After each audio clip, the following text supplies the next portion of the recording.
असं आहे की महाराष्ट्र राज्याचे लोकप्रिय उपमुख्यमंत्री माननीय अजितदादा पवार साहेबांच्या जाण्याने जो आघात राष्ट्रवादी काँग्रेस पक्षाच्या आमच्या कार्यकर्त्यांना त्या दुःखातनंच अजून आम्ही सावरलेलो नाही. महाराष्ट्राचा कधी न भरून येणारं असं नुकसान हे त्यांच्या जाण्याने झालेलं आहे. त्यांचे अग्निसंस्कार व्हायच्या आधी विलिनीकरणाची चर्चा कुठनं सुरू झाली त्याच्यामुळेच माझ्यासारख्या कार्यकर्त्याला या वेदना होतात.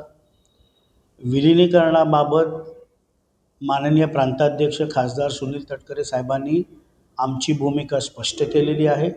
राष्ट्रवादी काँग्रेस पक्षाने 2 जुलै 2023 रोजीच देशाचे लोकप्रिय पंतप्रधान माननीय नरेंद्र मोदी साहेबांच्या नेतृत्वाखाली असलेल्या NDAमध्ये आम्ही सामील झालो.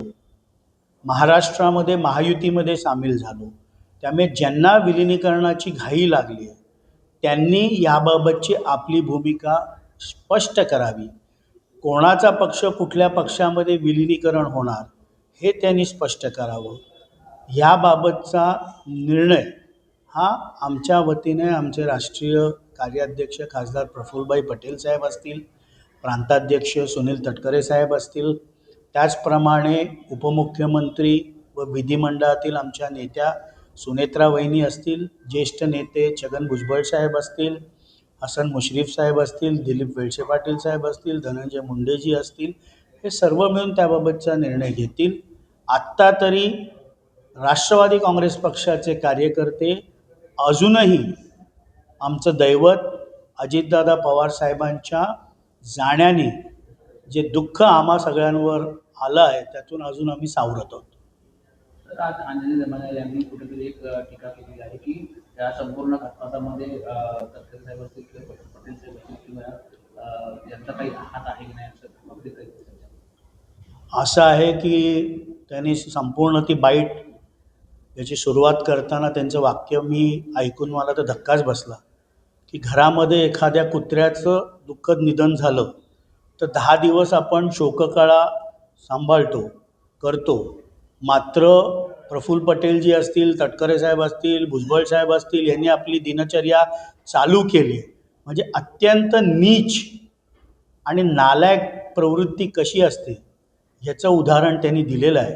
आणि पुढे जाऊन त्या अपघातामध्ये प्रफुल्ल पटेल साहेब असतील, सुनील तटकरे साहेब असतील, पार्थ पवार असतील यांनी काही केलं नाही ना अशा प्रकारचा संशय व्यक्त करणं. एका मुलांनी आपले वडील गमावले, 2 नेत्यांनी त्यांचा सर्वोच्च नेता गमावला आहे, तमाम महाराष्ट्रातील राष्ट्रवादी काँग्रेस पक्षाचे कार्यकर्ते पदाधिकारी यांनी दैवत गमावलं आहे. आणि अशा वेळेला अशा प्रकारची टिप्पणी करणं ही नीचता, नालायकपणा ह्याच्याहून अधिक त्याबद्दल कुठलीही भावना व्यक्त होऊ शकत नाही. पण असं देखील सांगितलं जातं की 8 तारखेला किंवा 9 तारखेला सगळे पुरावे घेऊन राष्ट्रवादी काँग्रेस शरद पवार गट पुढे येणार आहे आणि विलिनीकरणाच्या ज्या काही चर्चा झाल्या होत्या किंवा जे काही पुरावे किंवा मीटिंगमधले मिनिट्स असतील अशा सगळ्या गोष्टी ते समोर मांडणार आहे.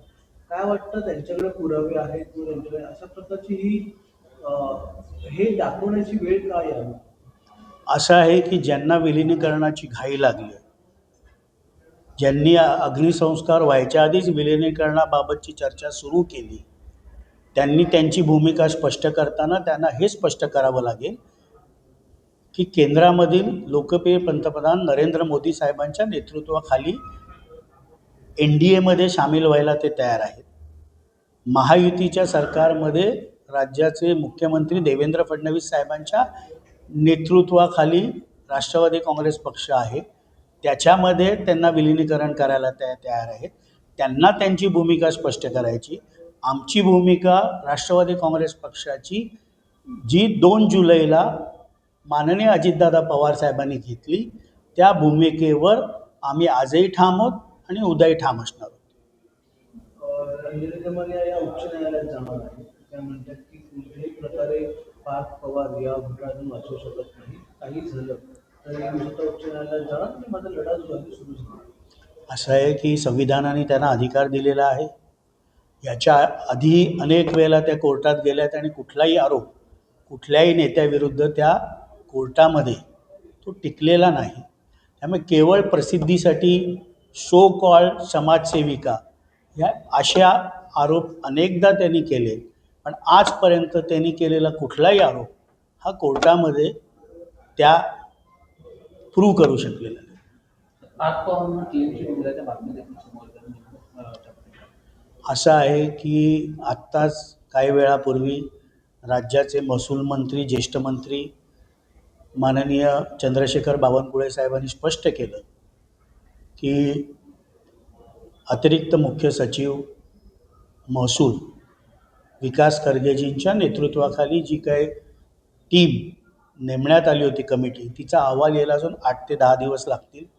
त्यामुळे माध्यमांनाही माझी विनंती आहे आणि सो कॉल्ड समाज सेवक जे म्हणतात की अजून तो अहवाल आलेला नाही. तो अहवाल आल्यानंतर जनतेसमोर तो नक्की येईल. त्याच्यामध्ये जे सत्य असेल ते महाराष्ट्राच्या जनतेसमोर येईल. काही नेते म्हणजे मोठे नेते राजकीय बोलत आहेत याचं दुःख आहे. आणि 9 तारखेनंतर मी माहिती घेऊन बोलेन किंवा राष्ट्रीय दृष्टिकोनातून आमची भूमिका 9 तारखेपर्यंत आम्ही हे करू. पण पवार कुटुंब हे एकत्रच राहिलं पाहिजे असं रोहित पवार म्हणतात. आणि आम्हाला सुद्धा वाटतं की काकींनी अध्यक्ष राहावं, पण 9 दिवस होऊ द्या, सुनेत्रा काकी त्या संदर्भात बोलतील. असं आहे की ज्या माऊलींनी स्वतःवरती जो दुःखाचा डोंगर कोसळला होता, त्या दुःखाच्या डोंगरातनं स्वतःला सावरून माननीय अजितदादा पवार साहेबांना अभिप्रेत असलेली जबाबदारी त्यांनी घेतली. महाराष्ट्रातल्या राष्ट्रवादी काँग्रेस पक्षाच्या प्रत्येक कार्यकर्त्याच्या मनामध्ये जे आहे तेच येणाऱ्या काळामध्ये होईल. आमच्या पक्षाचे निर्णय आमच्या पक्षाचे नेते घेतील. दुसऱ्यांना काय वाटतं याच्यावर आमच्या पक्षाचे निर्णय होत नाही. आणि पवार कुटुंब म्हणून एकत्रित कालही होता, आजही उद्याही राहील. आमच्यात राजकीय चर्चा झाली नाहीये म्हणजे 2 पक्षांमध्ये असं रोहित पवार म्हणतात. असं आहे की विलिनीकरणाची चर्चा कोणी सुरू केली? विलिनीकरणाबद्दल अग्निसंस्कार व्हायच्या आधीच कोणी बोलायला सुरुवात केली? मग ठीक आहे, आम्ही अजूनही त्या दुःखातनं आमचं दैवत, आमचा नेता आमच्यात नाही ह्याच्यातनंच, ह्या भावनेनेच अजून आम्ही एवढे दुःखी आहोत की विलिनीकरण, पुढच्या गोष्टी या कुठल्या विचारामध्ये येत देखील नाहीत माझ्यासारख्या सामान्य कार्यकर्त्याच्या. संजय राऊत यांनी देखील टीका केलेली आहे पाच पवारांवर. हायकोर्टाने याच्यात ताशेरे मारले होते आणि ते सहज पुष्टी जाणार नाही असं ते म्हणतात. आणि देवेंद्र फडणवीस यांनी याच्यावर कायद्याचे रक्षक नाही असं ते म्हणतात. आणि पाच पवारांनी वेगळी केली. पाच पवारांनी चौकशीला सामोरं जायला पाहिजे आणि जे काय ते क्लीन चिट घेऊन मग राजकारणात उतरायला पाहिजे असं ते म्हणतात. असं आहे की संजय राऊतजी जे सकाळी 9 वाजताचं भोंगा आहे हे कायम राजकीय आरोप करत असतात. त्यांनी सल्ला हा शिवसेना पक्षप्रमुखाला दिला, शिवसेनेची होत असलेली पिछाट याच्यावर दिला, तर ते त्यांच्या पक्षासाठी अधिक भल्याचं राहील. हा जो संपूर्ण व्यवहार होता याला बेनामी व्यवहार म्हणतात आणि तो खरा होता असं देखील दावा संजय राऊत यांनी केला. असं आहे की चौकशी समिती चौकशी करते संपूर्ण व्यवहाराची. अतिरिक्त मुख्य सचिव विकास खर्गेजी यांच्या नेतृत्वाखाली ही कमिटी आपला रिपोर्ट महसूल मंत्र्यांना देईल. तो रिपोर्ट सार्वजनिक देखील होणार आहे. संजय राऊतांनी स्वतःच आपण ते इन्व्हेस्टिगेशन करतोय आणि कुठल्या तरी निष्कर्षाला पोचून महाराष्ट्राची दिशाभूल ही करू नये.